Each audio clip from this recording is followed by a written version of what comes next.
요한일서에서 사도 요한은 예수님을 시인하지 않는 적그리스도의 영이 세상에서 활동하고 있다고 하나님을 모르고 복음에 순종하지 않는 자에 대해 경고하며 하나님 사랑에 대해 말씀했습니다. 요한 1서에 이어 요한 2서에서도 사도 요한은 이단의 거짓 가르침으로부터 복음의 순수성을 지키고 또 교회가 굳건히 설 수 있도록 오늘 본문 시작부터 권면하고 있습니다. 초대교회의 상황이 지금의 시대와 다르지 않습니다. 세상에 만연한 미혹, 속임, 적 그리스도로부터 우리는 교회는 어떻게 살아가야 할까요? 오늘 말씀을 통해 혼미한 시대의 믿음의 공동체로 살아갈 방법을 함께 보도록 하겠습니다. 오늘의 말씀은 요한 2서 1장 1절에서 13절입니다. 장로인 나는 택하심을 받은 여인과 그 자녀들에게 편지를 씁니다. 나는 진리 안에서 여러분을 사랑합니다. 나뿐 아니라 진리를 아는 사람들 모두가 여러분을 사랑합니다. 그 이유는 진리가 우리 안에 머물러 있고 또 영원히 우리와 함께할 것이기 때문입니다. 하나님 아버지와 아버지의 아들 예수 그리스도의 은혜와 긍휼과 평강이 진리와 사랑 안에서 우리와 함께 있기를 빕니다. 나는 그대의 자녀들 가운데 아버지께서 우리에게 명령하신 계명대로 진리 안에서 행하는 사람들이 있는 것을 보니 무척 기쁩니다.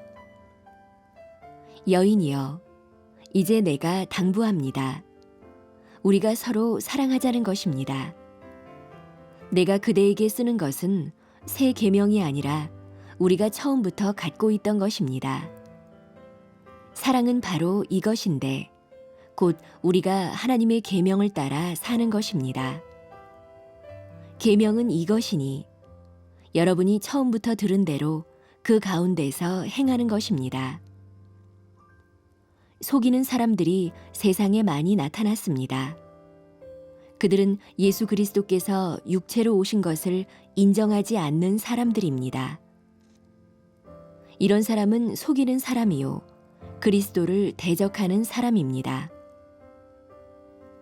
여러분은 자신을 돌아보아 우리가 수고에 이룬 것들을 잃지 말고 온전한 상을 받도록 하십시오.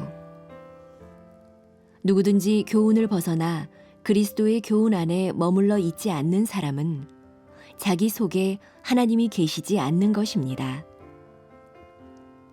누구든지 교훈 안에 거하는 사람은 그 속에 아버지와 아들이 계십니다. 누구든지 여러분에게 가서 이 교훈을 전하지 않으면 그를 집 안으로 들이거나 인사도 하지 마십시오.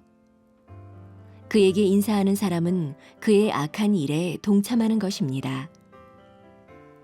내가 여러분에게 쓸 것이 많으나 종이와 잉크로 쓰고 싶지 않습니다.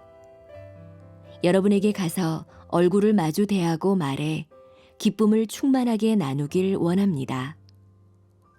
택하심을 받은 그대 자매의 자녀들이 그대에게 안부를 전합니다. 6절의 말씀을 보겠습니다. 사랑은 바로 이것인데 곧 우리가 하나님의 계명을 따라 사는 것입니다. 계명은 이것이니 여러분이 처음부터 들은 대로 그 가운데서 행하는 것입니다. 아멘. 사도 요한은 진리를 아는 모든 성도를 사랑으로 대합니다. 진리 안에 굳게 서서 사랑으로 깊이 하나됨에 대해 말합니다. 진리 속에서 서로를 사랑하는 것은 새로운 계명이 아닙니다. 진리라는 것은 곧 하나님이시고 하나님 안에서 사랑을 실천하는 것은 구약시대부터 말씀해 온 것이기 때문입니다. 초대교회의 이단들도 사랑을 말했습니다. 그러나 그들은 육체 가운데 오신 예수님을 부인했습니다. 그들은 죄를 무시했습니다. 죄를 지어도 죄책감을 갖지 않았습니다. 사랑 많은 모습으로 다가와서 자신의 가르침을 의심하지 못하도록 속였습니다. 그러나 그것은 진리 밖에 있는 사랑입니다. 진리 안에서 사랑하면 은혜와 긍휼과 평강이 있으나 진리 밖의 사랑은 불안정과 변질과 분열을 가져옵니다. 진리 안에서 하나 되지 못한다면 신앙 공동체 안에는 많은 문제들이 발생할 수 있습니다. 싸움과 다툼이 일어납니다. 별일 아닌 것에 서운합니다. 상처받아서 누군가가 너무 보기 싫어서 비교당해서 등등의 다양한 이유들로 공동체가 어려울 수 있습니다. 누군가는 이단에 빠지기도 합니다. 그러나 그럴 때 해결하기 위해서 인간적인 상식과 합리적인 방법으로 해결하기보다는 처음부터 들은 계명을 따라 행해야 합니다. 바로 사랑하는 것입니다. 사랑하는 것이 하나님의 계명을 따라 사는 것이라고 말씀했습니다. 교회가 서로 사랑할 때 이 세상에 만연해 있는 이단으로부터 보호받을 수 있습니다. 사랑이 적 그리스도의 행위를 무너뜨릴 수 있습니다. 이 사랑은 감정이나 정서의 표현이 아니라 그리스도의 진리를 함께 나누는 행위를 뜻한다는 것이 중요합니다. 하나님을 사랑하고 형제를 사랑할 수 있는 힘은 바로 이 진리 안에 있습니다. 교회가 서로 사랑한다는 것은 진리를 함께 나누는 것입니다.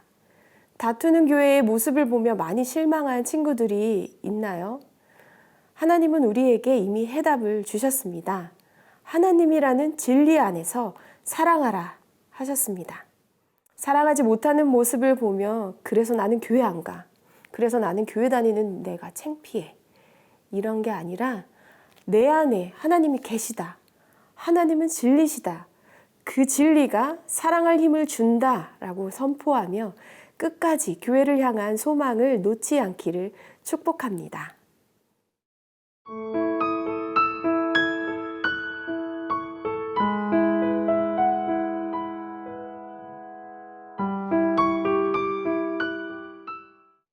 구절의 말씀을 함께 읽겠습니다. 누구든지 교훈을 벗어나 그리스도의 교훈 안에 머물러 있지 않는 사람은 자기 속에 하나님이 계시지 않는 것입니다. 누구든지 교훈 안에 거하는 사람은 그 속에 아버지와 아들이 계십니다. 아멘. 사도 요한이 살던 당시에는 순회의 전도자들이 하나님의 말씀을 전하기 위해서 교회와 개인 가정을 방문하는 일이 있었습니다. 교회나 가정에서 그들을 대접하고 환대하는 일은 중요한 섬김이었습니다. 거짓 교사들은 이러한 호의를 이용해 가정교회를 돌아다니면서 교인들의 환대를 받으며 자신들의 가르침을 전하고 또 성도들을 미혹했습니다. 특히 7절에 말하는 속이는 자들은 영지주의자들을 의미하는데 이들은 예수님의 성육신을 부인하면서 진리 안에서 사랑하지 않았습니다. 육체는 악함으로 쾌락을 추구하자며 부추겼습니다. 요한은 이러한 거짓을 말하는 사람들의 교훈을 듣지 말고 간단한 인사조차 하지 않도록 단호하게 대했습니다. 인사하는 행위조차 악한 일에 참여하는 것이라고까지 했습니다. 어떤 친구들은 이렇게까지 하는 것은 너무한 것 아닌가 할 수도 있습니다. 그러나 이것은 진리를 지켜내는 문제이고 영혼의 안전에 관한 문제이기에 철저하게 끊어야 합니다. 제가 대학 시절 수입 그릇가게에서 아르바이트를 한 적이 있어요. 옆 가게에는 화장품 매장이 있었는데 거기 직원이었던 한 언니가 유독 저에게 잘해주는 것이었습니다. 어느 날 얘기를 나누다 보니 교회에 다닌다고 했어요. 저는 그 언니의 따뜻한 그 세상에 이런 사람도 있다니 역시 교회 다녔구나 라고 생각하면서 좋아했었는데요. 알고 보니 그 언니는 하나님의 교회 안산홍 증인회라는 이단을 믿는 사람이었습니다. 그 교회의 교주는 예수님을 대신하여 이 땅에 재림 예수격으로 왔다고 했습니다. 제가 아는 복음과 너무나 다른 이야기였습니다. 그리고 놀라웠던 것은 제 마음을 얻은 후에 저를 조정하려고 했지만 뜻대로 되지 않자 차가운 본성을 드러냈다는 것입니다. 사랑하는 세나 친구 여러분, 거짓 교리는 신앙을 훼손할 뿐만 아니라 진리를 왜곡하고 길을 벗어나게 합니다. 사람의 마음에 흔들려서, 관계에 흔들려서, 감정에 흔들려서 피폐하게 만듭니다. 세상에는 우리를 속이는 사람들이 여전히 많습니다. 안전하고 좋은 것으로 위장해 옵니다. 그러나 이단의 교리는 반드시 오류가 있습니다. 다른 복음을 말하기 때문입니다. 예수 그리스도에 관한 바른 진리로 무장하십시오. 바른 복음을 말씀을 통해 얻으시길 바랍니다. 그리고 하나님께 영적 분별력을 달라고 기도하는 여러분 되기를 축복합니다. 기도하겠습니다. 하나님의 계명을 따라 사는 것이 사랑이라고 말씀하신 주님, 속이는 자들에게 미혹당하지 않도록 진리 안에 거하게 하시고 예수님 늘 내 안에 동행하여 주셔서 사랑의 마음을 잃지 않도록 인도해 주세요. 예수님의 이름으로 기도합니다. 아멘.